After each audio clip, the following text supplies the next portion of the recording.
ಬರೆಯಿರಿ, ಮೂಲದೊಡನೆ ಹೋಲಿಸಿ ಖಚಿತಪಡಿಸಿಕೊಳ್ಳಿ, ಮುಂದುವರಿಯಿರಿ. ಇದನ್ನ ಚಿತ್ರವನ್ನು ಬರೆದು ಲೇಬಲಿಂಗ್ ಮಾಡಬೇಕು, ಹಾಗೆಯೇ ಈಕ್ವೇಷನ್ಸ್ ಬರೀಬೇಕು, ಎಲ್ಲ ಕೆಲಸಗಳನ್ನು ಸಹ ಮಾಡಬೇಕು.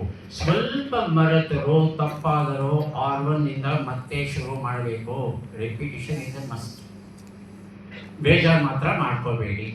R3 ಅಂದರೆ ರೈಟ್. ರೈಟ್ ಅಂದರೆ ಏನು?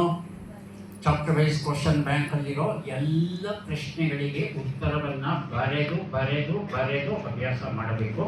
ಓದಿ ಅಭ್ಯಾಸ ಮಾಡೋದಲ್ಲ. ಗಣಿತವನ್ನು ವಿಜ್ಞಾನವನ್ನು ಬರದೇ ಅಭ್ಯಾಸ ಮಾಡಬೇಕು. ಹಾಗೆಯೇ ಲ್ಯಾಂಗ್ವೇಜಸ್ಸು ಅಷ್ಟೇ, ಬರೆದು ಅಭ್ಯಾಸ ಮಾಡಿ.